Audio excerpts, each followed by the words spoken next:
Namah Shivaya, Shriman ji. Om Namah Shivaya. Welcome to the series of questions of Namrata. This is the second podcast. I got a blessing to ask you questions.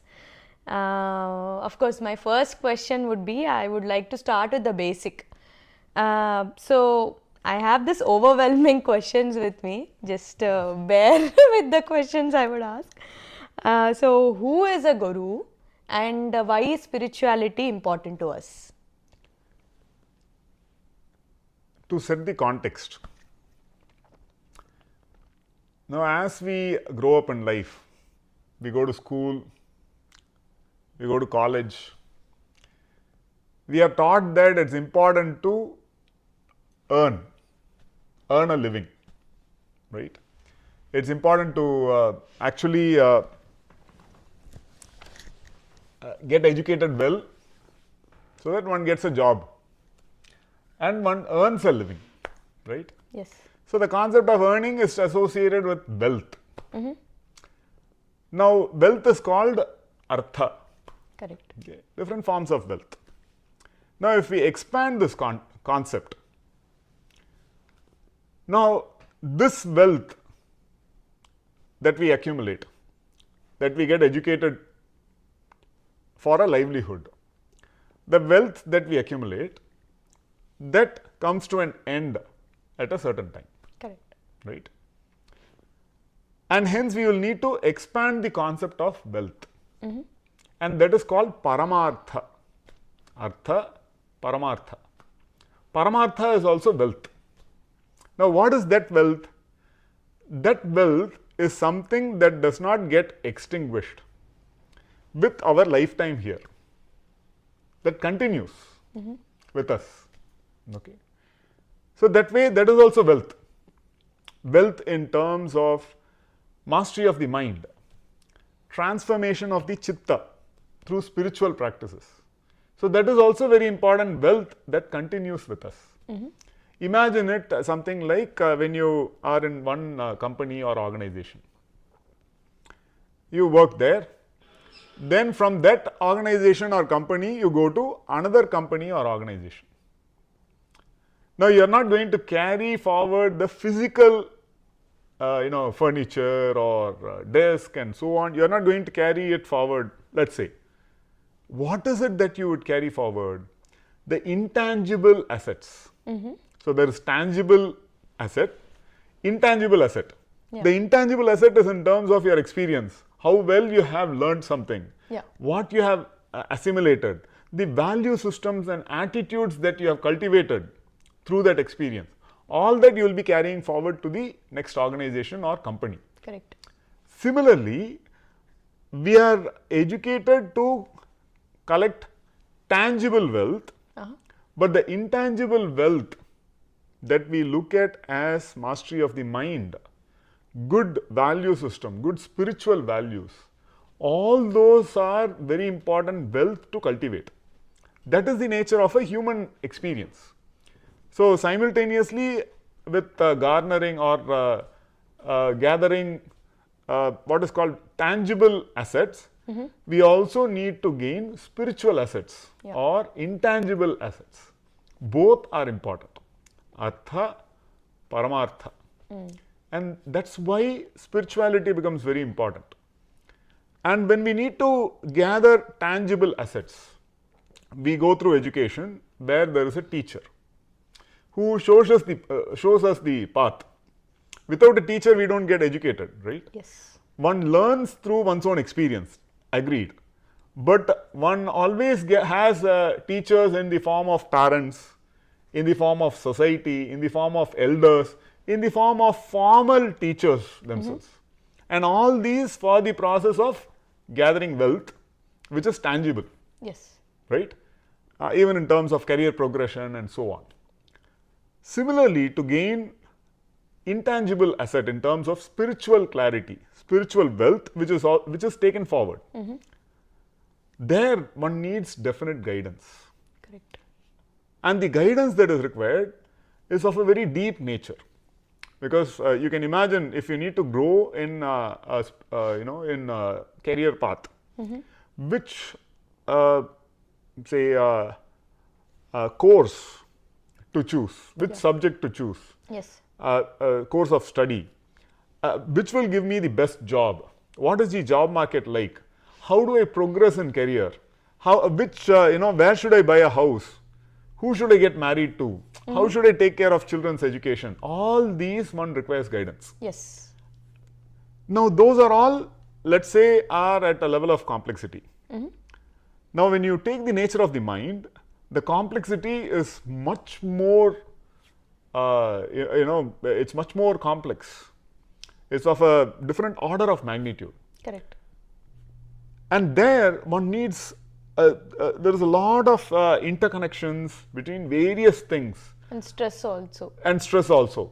So the arising of spiritual clarity is not a very easy, very straightforward phenomenon. Straightforward in terms of, I do this, I gain this. Yeah.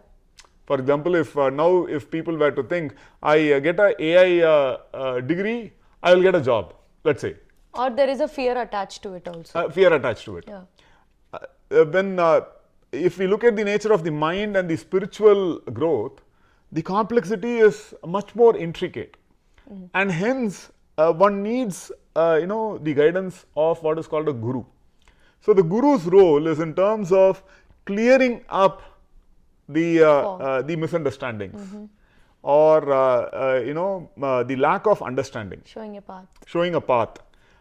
And the path is also not of the nature of externalized path in terms of going from here to there. Yes. Right? It's not direct. It's not you do this. that way. Do this and you'll get that. Yeah. It's not like driving from point A to point B, and then seeing I've reached the destination. No, if we look at inner aspects, like even the idea of happiness, initially we might have an idea that if I get this job, I will be happy. If I get this degree, I will be happy. If I get married in this manner, I will be happy. Like that, we will have definite ideas. But as one grows in experience, one definitely sees that you have, for example, you live in the US. Is everybody happy here? Everyone back home in India will look at you as, wow, you are in the US, right? Earning dollars. Yeah, earning in dollars. Yeah. You should be rich and you should be having a great life. Yeah. You are. I don't mean to say that you are not happy. But if we look at it, there are still people who are not so very happy. True. So very fulfilled. Yeah. While back home, they are looked at as, if you have money, you are fulfilled, you are happy, you are rich. No, actually our discussions also, whenever we meet here, all the friends or the families, it would either be on visas, or it would either be on the way we pay the taxes, or it's there's a quote which goes on, like staying in the US, like you are the Rani and you are the Kamwali. Because if you have money, you are the Rani. If you don't have the salary paycheck coming over, you literally become a Kamwali. So, and even if you have the money, you are practically here affording servants is very difficult. Oh yes, that's the reason. So you are your own servant. Yeah, correct. Self-serving. Correct. So in that sense, if we look at it, what from let's say others' view, still one might feel that one is not fulfilled. Yes. One is not satisfied. One is not happy. So that way, even the idea of happiness, as one deepens, grows in experience, you will see happiness is a state of mind. And circumstances, though they are important, gradually one will have to work upon a state of mind which is not so very burdened by the circumstances or linked up to circumstances. Yes. By which one can remain sort of stable and happy. Right? So gradually the path is inward in terms of fulfillment, satisfaction. And that path is not like an external destination. External destination at least is tangible. Yes. There is guidance required. In fact, I feel whatever we think in our chitta, or whatever it's here, we show it in the external world, right? So Exactly. it is definitely a direct A consequence yes, of what we have in mind. Yeah, mind. And to be able to navigate to that state of stability or happiness or fulfillment, of spiritual fulfillment, is not a straightforward task. Correct. What do I do to get there?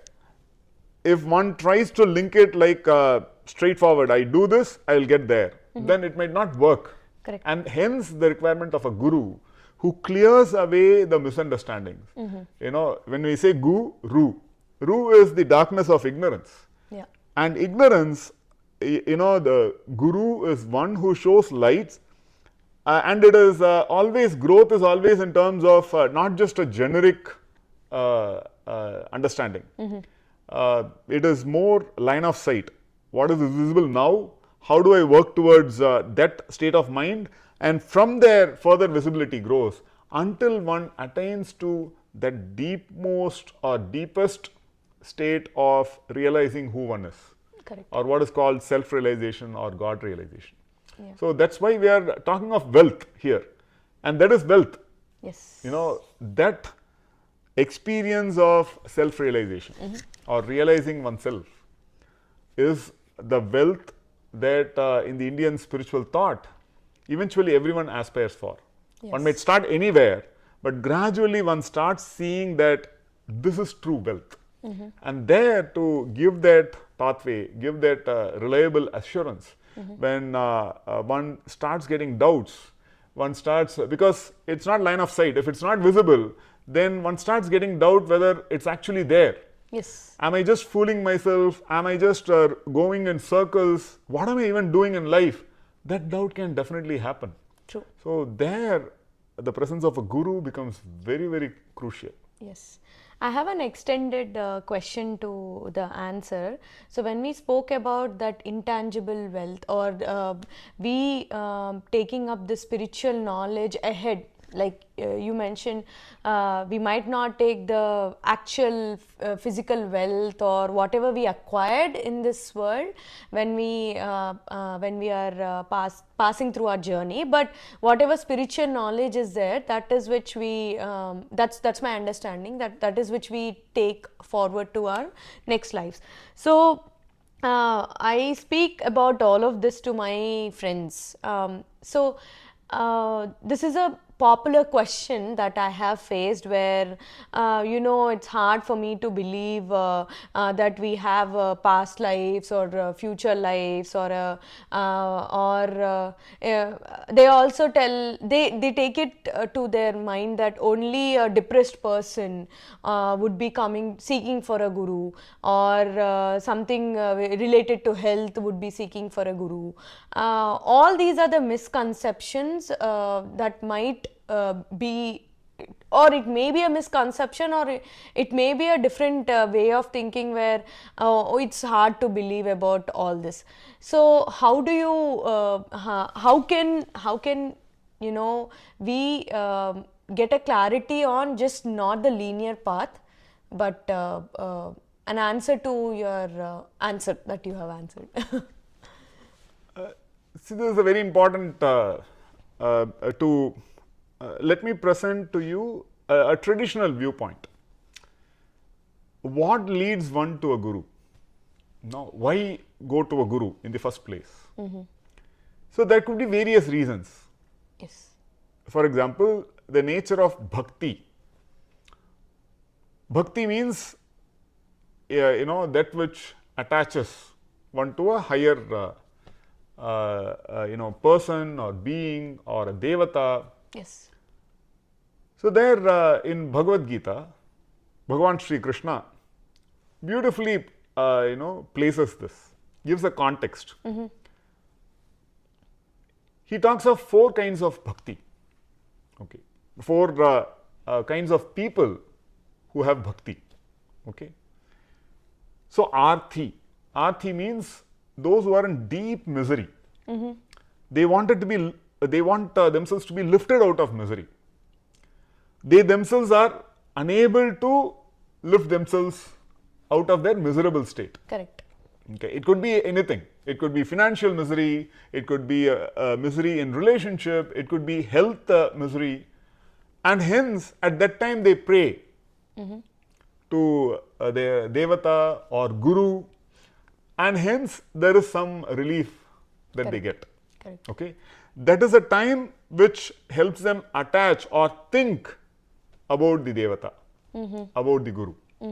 Okay, otherwise they are in their own life, Yeah. they are just going on. But there is that is a temporary phase where they attach themselves because they are thinking actively, because the pain is unbearable. Yeah. Whatever is causing them pain, and they cannot lift themselves out of the pain. True.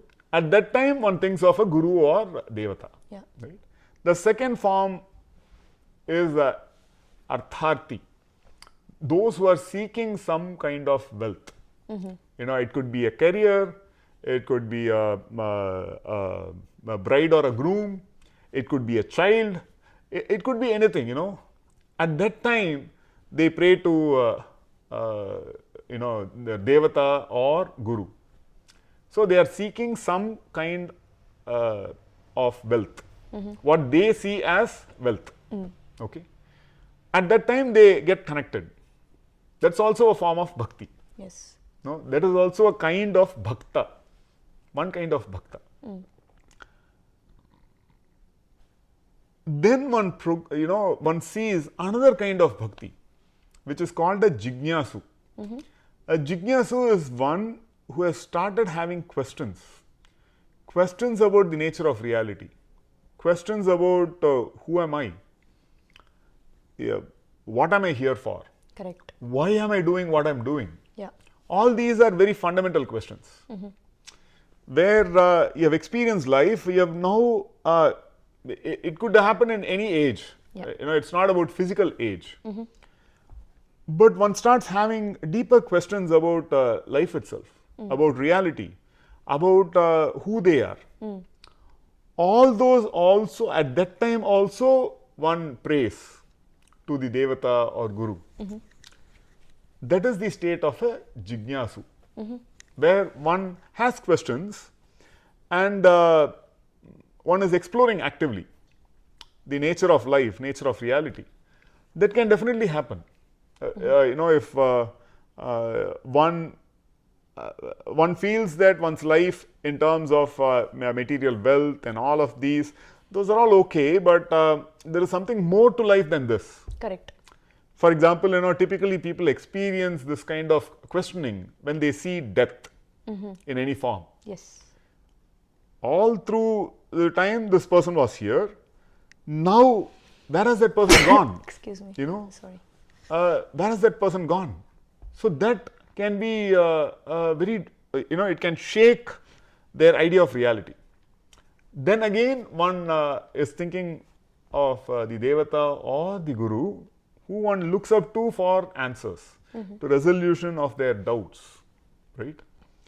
The fourth kind of bhakta is a jnani, one who has understood everything and hence connected with the devata or the guru. Okay. So that way, there are the stages of life when one seeks the devata or the guru. It's not wrong, but the deeper connection happens when one is looking at the nature of this reality. What is this reality?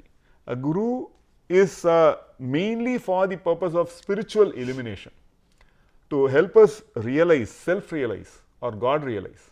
And there the guru's role is very, very crucial. So that way, other circumstances, for example, depression, one is depressed, fine, one has other means for that solution as well. One has health issues, there are other means for solution as well. Correct. But gradually encountering all of this, one starts looking at deeper questions, and that requires spiritual exploration, spiritual knowledge. And that's why a spiritual personality, that of a guru, becomes very important, anchoring in one's life. When one is buffeted here and there by doubts, by deep questions, and one does not see reliable means of accomplishing that. So one might initially take to spiritual study, doing something, taking up some anusthana, taking up various forms. But gradually one will start understanding that just one's own effort one has tried everything and still one is not able to, that something is missing. Correct. That's when a guru becomes most relevant, most important. Because one comes to, that is called Sharanagati. Otherwise, till then one has the attitude, I can achieve it. I am the doer. I can do it. I am the doer. That's the Kartritva Bhava or Karta Bhava. So, in spiritual life, one has to transcend that Kartritva Bhava by surrendering. And that is the role of the Guru. Yes. When one surrenders to the Guru, gradually spiritual illumination, there is spiritual knowledge that illuminates them. That's the state of enlightenment or self-realization. I have one more question about gurus. So, can one have different gurus? Like if you take me myself, I was introduced to a different guru, but I was shown to a path to a guru like you and Ma. So it's my blessing, of course. So, but I see many of them in whom I have come across saying, "Oh no, I can't." The perception I have about going and at least meeting other gurus is that I can get the blessing that they offer, either their energy or whatever happens in the back end. But many of them I see are very constrained that, oh no, I follow a guru and I have to just be with that guru. That's one question. And second question is, do we come across different gurus in our life? That's my another question. See, when we talk of a guru, so generally now we live in a very objective world. For example, nutrition is in the food that we eat. Success is out there. Knowledge is out there. Happiness is out there. This is called an objective projection. Well, actually, the more important thing is the reverse of that. It's in here. For example, nutrition is not just in the food, but it's also your state of digestion. How much can the body absorb? Correct.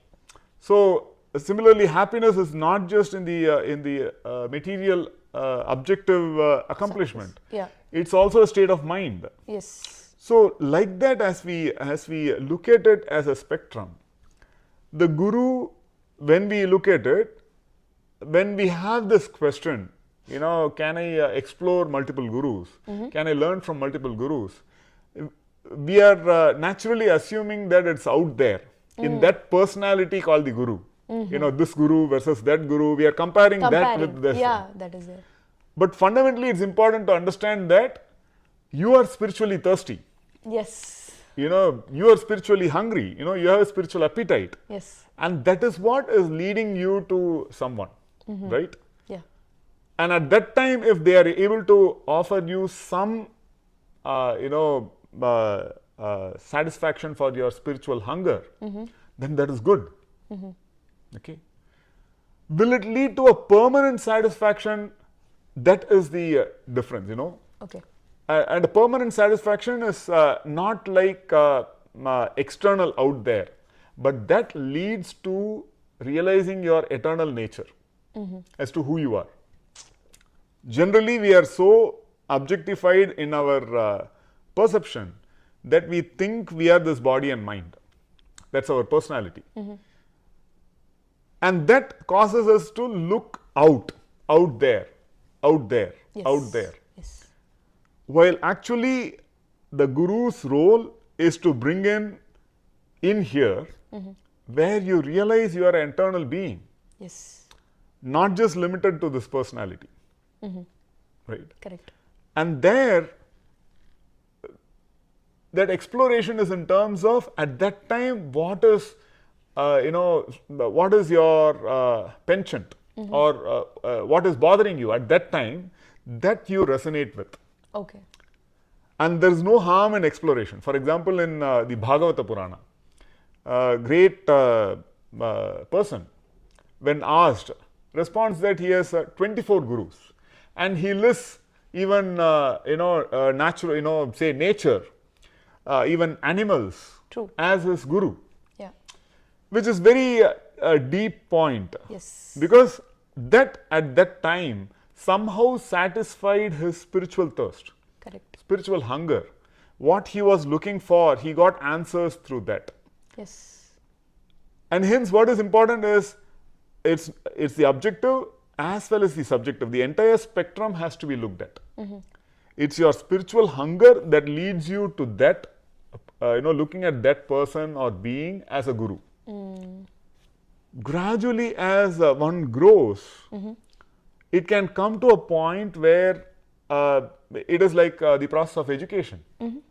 You have a teacher, you have a school teacher, you have a college teacher. Okay. Then finally, you come to a point at the PhD level. Correct. You have an individual guide, right? Now, all the previous teachers have helped you, Correct. but the guide is a very, very unique position. Like that, when we say, I have gained from all these gurus, those are all important, but the guru, when we say, it's a very unique position. One has gained from all these, experiences. Yeah. But the role of a guru is very, very unique. It's like a PhD guide. So one arrives at that, and that is called a home base. Yeah. No, it is Veed. It's home.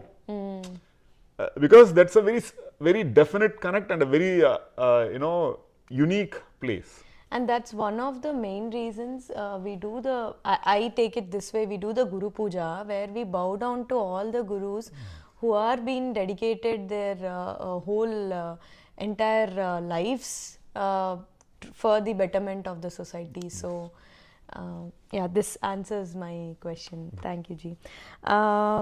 Also, maybe I'll come to your personal life questions.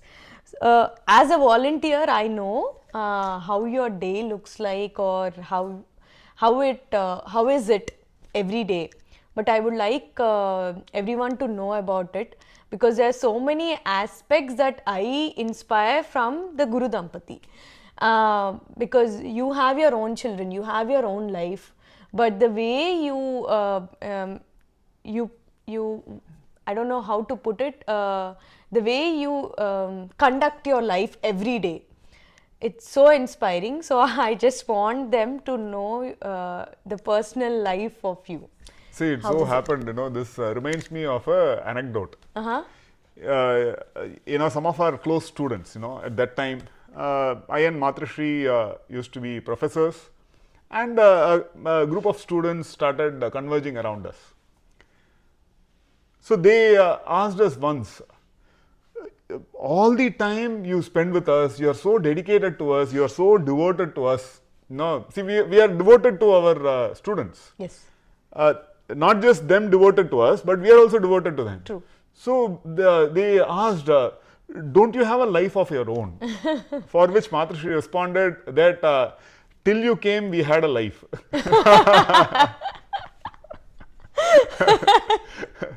So now our life is, our chelas, the people around us. We are devoted to them. Yeah, we don't have a separate life of our own. Yeah. So jokes apart, yeah, when we say a life, when you look at your own children, we have 2 children, but all of you are our children. Correct. That's our view. So you cannot separate yourself from our physical children. Correct. Biological children. Because when we say children, it is a bhava, it is a feeling, it's a sentiment. And for us, we are deeply sentimental. Though we are logical, we are reasonable, we have deep emotions. Yeah. We care for the people in our lives. Yeah. The caring might be expressed in diverse means. For example, with our say biological children, our caring will be expressed through some scolding, through some hugging, through some words of advice. All these will be part of caring. Yes. All these are expressions of love. Likewise, we care for all of you. So, and that caring will be expressed as work. Yeah. So, our lives are very simple. We are dedicated to work, working for everybody's well-being. True. And in that, we don't separate ourselves from you all. because it's a continuum. Yes. For us, what the spiritual life itself is in terms of what is the subject and what is the object. That blurs. Correct. So that way, you are an extended me. All my children are extended me or us. So why would we not do what we do? Yeah. So it's a natural expression, and that keeps us busy. But we will not look at that as busy, as we have to work so hard to take care of them. Not like that at all. It's a natural expression, Yeah. and that's beautiful. If you look at it, it is not burdensome at all. Yeah. It's beautiful. What else will we do? See, but for you all, our lives would be empty. And that's not a great idea. Yeah, I'm just imagining the size of the heart you have was like including so many people. It's so big.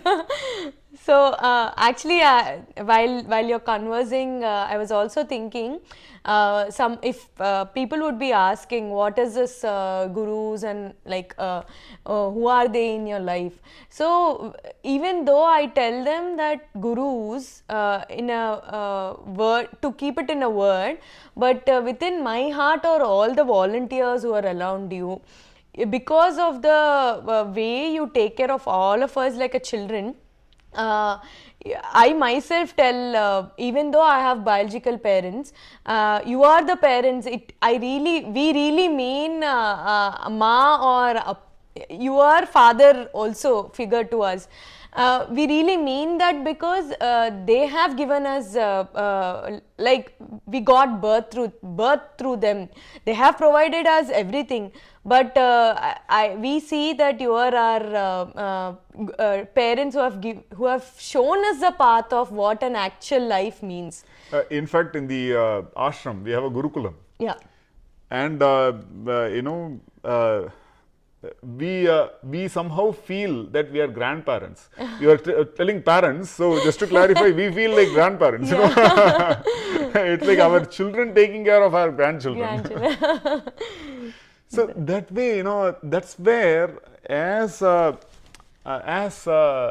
say our role as guru, when we say taking care of, it's not just a question of dependency. It's not about us imposing on your life. Yes. You'd have clearly seen we empower through making you self-reliant. Yes, definitely. Each of our children we empower through self-reliance. Yes. Because the idea itself is Atma Vishwasa. Where you are self-confident. Yes. You're confident to lead your life the right way. Yes. And that is our role. And hence, it's not an imposing condition. Obviously. It's a cool, relationship, Yes, where we all hang out, but each one is strong, Yeah. is capable, is committed to growth. Yeah. And that personal growth also contributes to the collective growth. Yes. And the collective growth, that Sangha, Yes. also contributes to the personal growth. Correct. And that's a beautiful harmony. Yes. And that's where, as a spiritual family, you would see, Yeah. it's a very, what can be called a mutual relationship, True. which is not imposing, Yes. which is based on building self-reliance. I'm not able to take that word imposing because I'm just putting myself here. So yeah, both of you would be coming here. We do a lot of being with you, doing the volunteering and all. It's not just the action or the work. It's also the emotion. Like as soon as you leave, there is that gap that I emotionally feel. That is because whenever So it is not like a relief, Habba, they have left. Definitely not. So if that was the case, I would have not felt that gap or sadness within me. And the interactions with you, it might be online also, online classes that I take, which Anadi offers. It's always like a 1 step or 10 steps ahead. Always an interaction with you both, or always getting that knowledge from the Guru Dampati. It's like a 10x going forward. I feel that if I were not to meet the Gurus, I don't know where I would have been stuck at, like, that loop and that normal boring life. So I look at that way. So that way you can see spiritual life is very exciting. Definitely. You know, from an outsider's view, people get doubts. Yeah. But from an insider's view, it's very exciting. You know, Yes. one can see growth. Yeah. One can see growth in terms of self-confidence, Yes. that self-assurance, Yeah. and a balanced state of mind in handling various challenges in life. True. That extra energy, that spiritual energy and that vigor. Yeah. All of these are signs of a spiritual growth. Yeah. And that is what association with the guru does. That's a must try. Yeah. So I have one more question so whenever I do my just a simple stuff like a pranayama or Surya Namaskara, my friends tend to ask me this question: how are you able to meditate? How are you even able to sit? I can't sit and meditate. That is not in my thing at all. Like a lot of questions run in my mind, or thoughts keep on running. I'm not a person where I can sit and meditate. So that's where two things came in my mind. Of course, part of guru initiation. That's one thing. Maybe you have to give a clarity on. I mean, I felt an initiation from a guru actually helped me to a meditation, but I might be wrong. Yeah, can you give a clarity on this, that they can't meditate? Yeah. See, many people, it so happened that a student got inspired by seeing. I used to walk barefoot. Okay, so got inspired and was trying to walk barefoot, and that was the summer in India. Yeah. There was hot sun and tar road, and one step onto the tar road that burnt his soul, the skin of the feet, and he was in such deep pain. See, now the idea is not in when we say meditation, the idea is not to be in pain, not to burn yourself.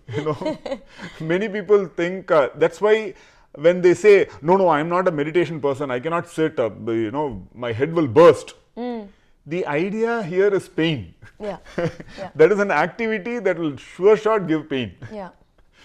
So that is not the idea. The idea is growth. The idea is mastery. Physical, emotional and mental mastery. Yeah. Where one can sustain through the various challenges of life. Yeah. See, that's where one gradually takes steps forward. It is not like a jump. Yeah. If, for example, you see me sitting in Padmasana for hours together, Yeah. and you directly try it out, Yes. and then feel frustrated that, oh, I'm not able to sit in Padmasana, I give it up. Yeah. Basically, what is happening is you are not able to see the path that I have taken. Exactly. How many years it has taken me to reach where I am. True. Right? It happens even with, say, those who want to become a multimillionaire. Yeah. They'll get inspired by multimillionaires. And then think, okay, I'll start this company, I will do this, I will get this, I will become a multimillionaire. Yeah. And then they push themselves so hard in terms of expectations that they feel burnt out. Yes. Or they feel deeply frustrated. Correct. And want to give up. Yeah. That's not the path at all. That's where one should focus on the karma. Karmanyevadhikaraste ma phaleshu kadachana. One is generally focusing on the karma phala because that is what is visible. Correct. When I sit in Padmasana, only that is visible. So everyone thinks, oh, then I should do like that. Yeah. But what is the karma? One has adhikara over the karma. One has to put in that work. The karma phala is a consequence of that effort. When one understands that, then one starts seeing that that active guidance with effort becomes very important, right? That gradually takes one further and further. Yeah. Further and further. And that is the pathway to mastery. And that is exciting. Yeah. When one encounters a head full of thoughts, it's cluttered with thoughts that the head is bound to shatter. Yeah. One should not worry that, oh, I'm not good at meditation. No, rather one should look at, okay, this is the state. Now, how do I overcome it? Yeah. It is like an active problem solving approach where one is interested in one's own life, Correct. in improving the state of affairs, because that seems to be a problem to be solved. That seems to be a challenge to be overcome. Yeah. Then one would use innovative methods. Correct. One would do puja, one would do pranayama, one would try some things out, one would attain to aha moments. Hey, yes, okay, this is working. It's very thrilling and satisfying. Yeah. That is the journey of spiritual progress. Okay. That is the journey to mastery of the mind. Yeah. Then one starts realizing that one is not an outsider's perspective of this is not for me, I cannot do it. Yeah. Those might seem like great statements, Yes. but those carry no weight. Correct. They are practically useless. Yeah. They may seem like big dialogues. Yeah. Oh, I'm not a meditation person. Yeah. They might, but it does not have any use, practical use. Yeah. What is of practical value is to apply oneself, gradually gain interest, gain the motivation to innovate and go further. Yeah. And that is very fulfilling. Okay. I have a follow-up question to this. So, whoever tend to meditate, right? Because they'll get to see the phala of it. It's like a wow, like you said, aha moment, and then they'll get into this sense where oh, I am experiencing so much of good out of this meditation or yoga. I have to, pass it on. Whoever is around me, they're missing out on so much, and I have to just get them into this path. And this is like a most common, often seen tendency of people. Can you just let us know that who will be the people who, I mean, like I came to this path because of certain things. So, what would be the back end of it where the people would be there to receive this phala of meditation or yoga? Yeah. So, this is a very practical question. So, for understanding this, one has to understand the nature of samskara. Samskara means, how are habits formed. Okay. Even receiving something means that there is a background. Okay. Without that, one would not be able to open to receiving it. Okay. Right? Yeah. So, that background is built up over a period of time. So, let's say you have benefited from meditation and you are enthusiastic about sharing it. Sharing is not a problem. But the expectation that they have to receive it in the way you wish to wish for them. Yeah. That becomes the roadblock that can cause frustration for someone who is interested in sharing. Correct, correct. And someone who is also insisting would think, oh, this is coming out of love. Yeah. While the other might not be willing yet. Yeah, yeah. So, it depends on multiple parameters. One is the kind of relationship that we have. We enjoy with that person. Correct. If it's a third person, then they don't know us. Yeah. So, we will have to approach gently, gracefully, give it time. Use, see, we wish to share. Yeah. But they should not look at it as intrusive. Correct. Otherwise, the feeling is not great. Yeah. For the giver as well as the receiver. Yeah. Gradually, if there is a deep relationship, in terms of the other person understands that you come from a state of genuine well-wishing. Yeah. You are a genuine well-wisher. Yeah. Then there is a little openness to receiving what you have to share. Yeah. So, that is the kshetra. Kshetra means the mind that is cultivated through a process of trust, where they are willing to trust that you are you are genuine, you are sincere, you are enthusiastic but not over enthusiastic. Yeah. No, you're not pushing it down their throat. All these create the right environment for them to receive it. What So to that is a do? build-up. Yeah. And that also means, gradual infusion of better knowledge about what you are trying to say, Yeah. what you are trying to point to. Because if it's out of the blue, they would not have the context of knowledge to even be able to absorb it or Yeah. understand it. Yeah. What to do, Ji? Whatever questions they ask, the only thing that points to is your satsanga. Like any question, you always answer in the satsanga, and we don't have that much patience that you have, that you explain. So yeah, somehow we end up, go to that guru or go listen to that satsanga. I think that's how we end up. See, in fact, it's not wrong at all. In the Siddha tradition, there is a saying, Yam petra inbam periga vayyagam. That means the pleasure or the deep sense of fulfillment that I have received, let it spread everywhere in this world. Correct. So that enthusiasm is to be appreciated. Yeah. That is a spiritual enthusiasm. So that is not wrong at all. Yeah. You know. Yeah. In a proper and appropriate way. Yeah, Yes, like you said. naturally. Yeah. Yeah. And we are not doing anything wrong. Wrong. No. See, not at all. there is so much ill feeling or negative things that are being spread. Correct. In this age, we need to spread positivity. Correct. We need to spread love. Yeah. We need to spread the light of knowledge.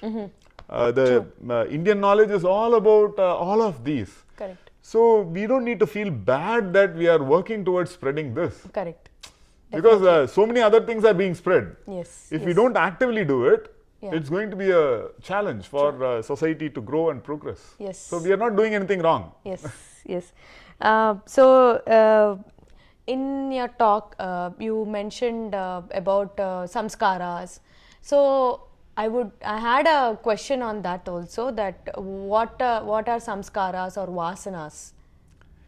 So when we see the nature of activities, we say karma. Karma means actions. Yeah. Generally, because we are objectively minded, we think activities are out there. Yeah. But activities also cause a corresponding impression in the chitta or in the mind. Yeah. Gradually, as we perform those activities again and again, impressions become, more and more strong. Yeah. Or stronger. They grow in strength.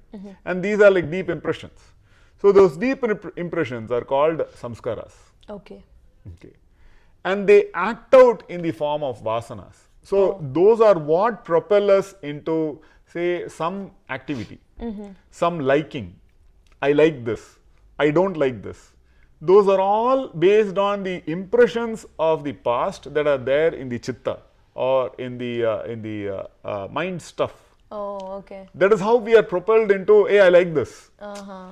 What you do not know, you cannot like or not like. Over a period of time, you build up those impressions, Okay.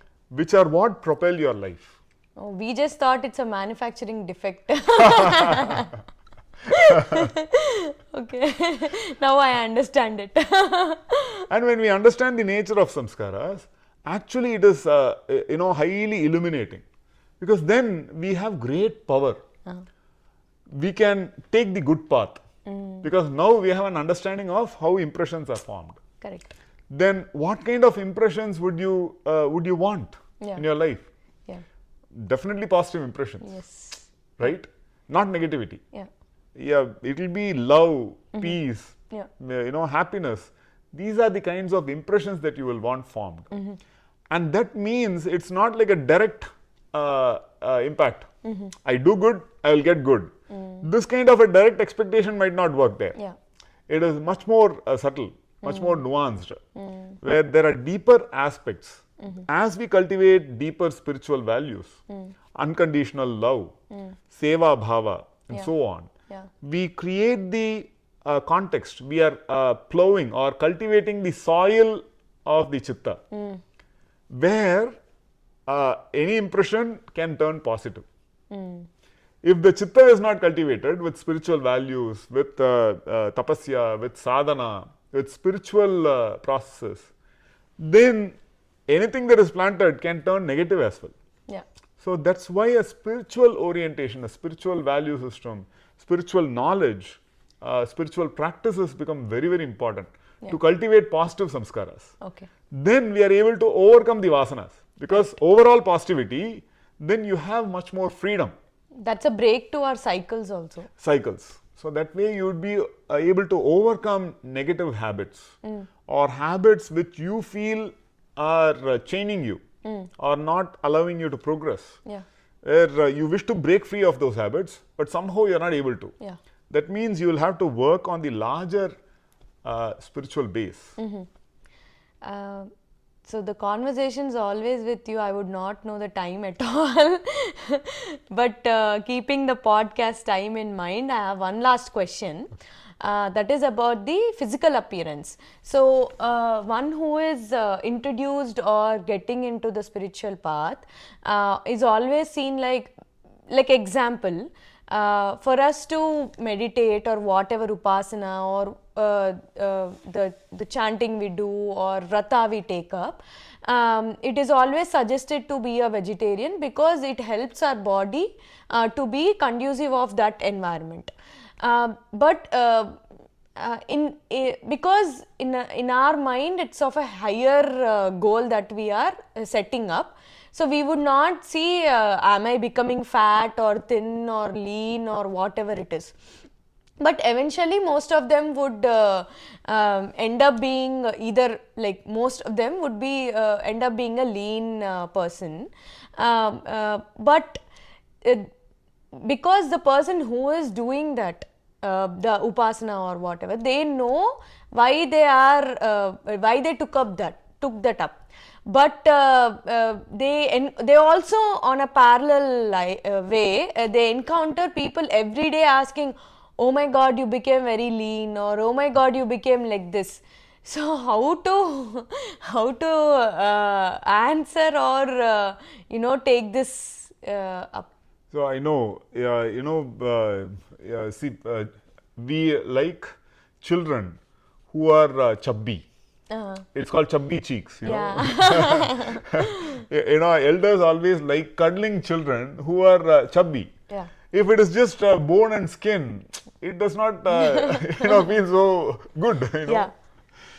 So, that apart, as especially elders or well-wishers, like a physical appearance which is not too bony, is more well-rounded in terms of, chubbiness, or that kind of appearance is appreciated. Or it may be a societal stereotype. Societal stereotype we can say, but there's no wrong with that. Correct. It's not wrong. It's better than being anemic. True, lethargic. True. Because that's a sickly appearance. Yeah. So that way, chubby appearance is not wrong. Yeah. In the spiritual path, generally when you take up to sadhana, what happens, generally, the appearance, the physical appearance is also the consequence of a certain lifestyle in terms of food that you take in. Yeah. Food being the predominant source of energy and fulfillment. Yeah. Okay. But as you turn more spiritual, you are turning inwards in terms of the mind. Yeah. So spiritual means, that's why people say, go within.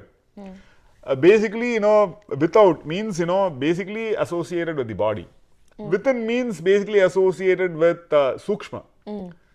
Sthula, sukshma. Gross and subtle. Yeah.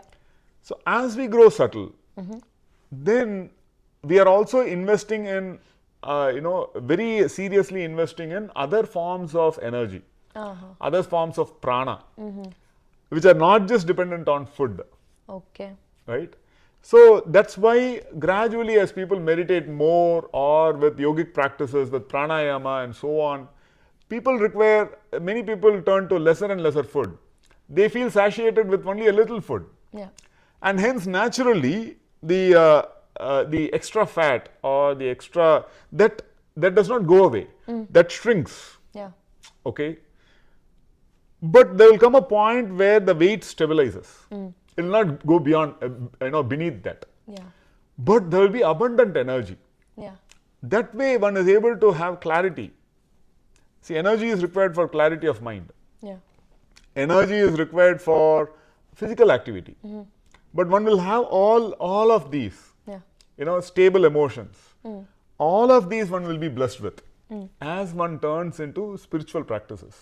So that way the laws of physical, say, chubby appearance is not such a bad thing.